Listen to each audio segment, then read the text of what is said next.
여러분 안녕하십니까. 코로나19 통합뉴스룸 KBS 7시 뉴스입니다. 코로나19 신규 확진자가 13명 늘어 사흘째 20명 아래 머물렀습니다. 오늘부터 다음 달 5일까지 일부 완화된 사회적 거리두기가 시행되는데요. 중앙재난안전대책본부 연결합니다.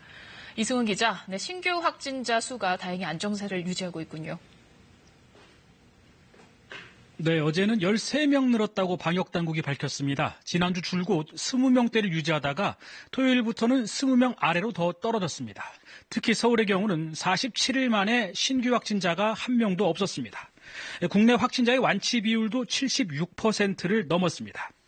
전체 환자 1,600여 명 가운데 해외 유입 사례는 1,006명으로 9.4%를 차지하고 있습니다. 이 가운데 61명은 국내에서 157명을 감염시킨 걸로 집계됐습니다. 다만 해외 입국자의 관리를 강화한 4월 1일 이후로는 이들에 의한 지역사회 감염 사례는 없는 것으로 조사됐습니다.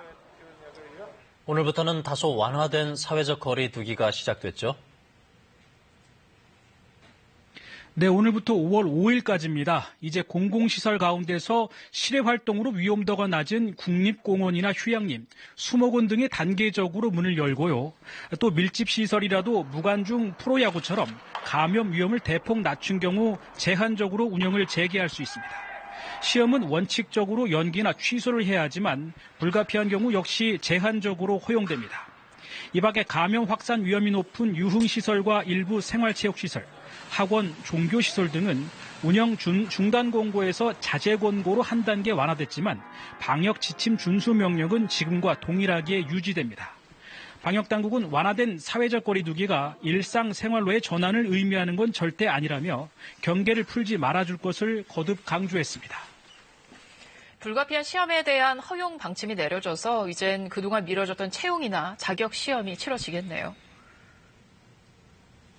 네, 대신 방역 수칙을 엄격하게 지켜야 합니다. 우선 시험장 감염 관리 책임자를 지정해야 하고요.